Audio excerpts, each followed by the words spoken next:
Trading the stock market in the short term without following where the money is truly flowing is like what some people refer to as pissing in the wind. You can do it, but you probably won't be too happy afterwards. So in today's video, we're going to cover how to actually follow where the money is flowing into in the market right now, and basically what you need to know in the market going out over the next couple weeks and months, because I promise you it's going to be completely different than what we saw so far in 2023. You know, if we look a little bit closer in 2023, we can see that for the most part, there was a lot of great buying activity ever since the year started. And a lot of that activity was partly a result of these powerhouse stocks like Apple, Tesla, Amazon, Google, and Microsoft reporting earnings and having a decent run up overall. But we're past earnings now. Like a lot of these stocks like Apple and Tesla and Amazon and all those other stocks are not moving in the same way that they were a couple weeks ago. For example, if we look at Amazon right now, and let's say we go intraday,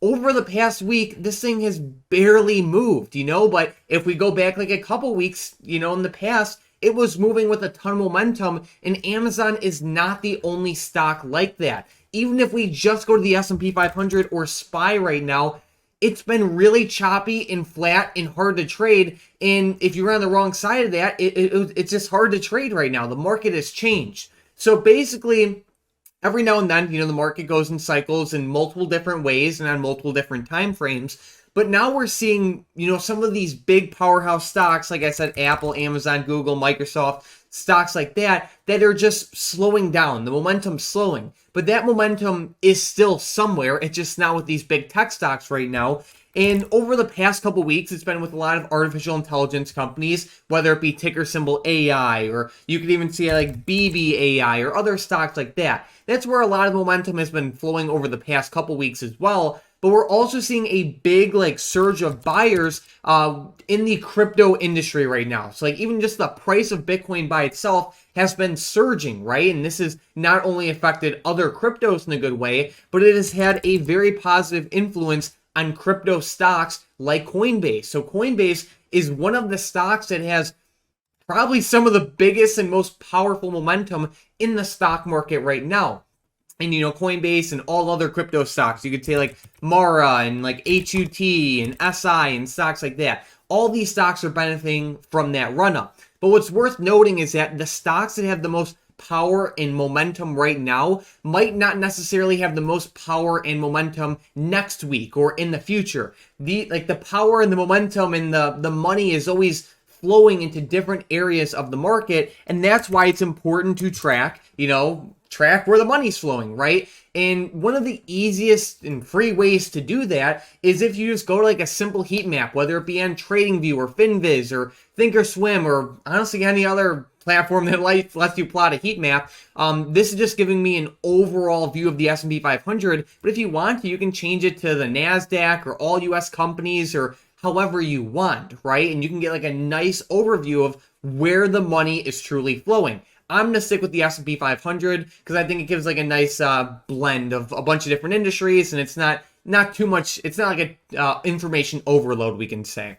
But as we can see, there's a lot of dull colors and a lot of gray where it shows there's not too much momentum going on, right? But let's say we shift from the day's performance to year to date, you can see that completely changes. So anyways, how to find where the momentum is flowing now, I like to go to the heat map, and you can just zoom around and see some of the stocks that are leading in either direction, whether it be Cisco that's up 6% today, but you could also say some stocks to the downside as well, and capitalize off of that. I also like to experiment with the weekly performance as well, as it gives you not just a view of what's happening today, but over the course of the past week. And what kind of sucks is when you look at companies let's say Apple, it's only up 0.98% for the week. That's nothing, where if you look at other stocks, let's say Pfizer, that's down 3%, which, it's nothing insane, but it's a decent, move for a company like Pfizer. Meta's down around 7%, so it's seeing some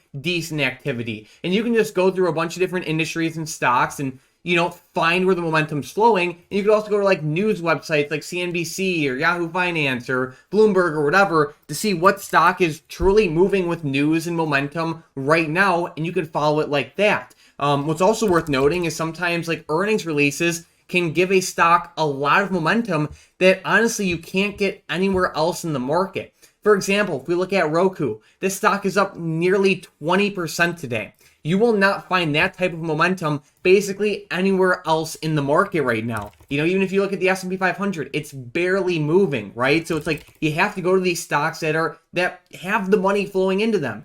And a lot of times you can also get earnings continuation plays. So if we look at a stock like Palantir, they reported earnings and they were at $7.60. They popped all the way up to like $9.30, and then they opened up around, you can see like $8.60, but they kept on running after the report, and they ended up going up to highs of like $10.30 or so. So earnings can also be a good source of, actually good momentum. So you're not, like I said, as some people like to say, pissing in the wind, trying to trade, stocks that aren't moving. So that's also worth noting.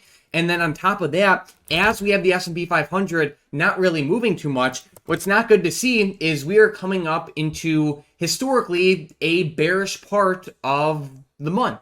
So we can see, looking at this data right here, for the most part, February or the end of February tends to be a pretty bearish and just bad part of the month. So we can see as we get into like the 17th day of February of, the 17th day of February, we can say, that's when everything really starts to turn negative. The first half of February ends up being okay, but, nothing too crazy. But like ever since, the 17th day of February on average, from the S&P 500 over the past 30 years, day 17 to basically the end of February tends to be pretty bearish. And I think that's definitely worth noting, looking at the S&P 500 right now. So keep that in mind. We're heading into a historically bearish part of the month, over the past 30 years of history.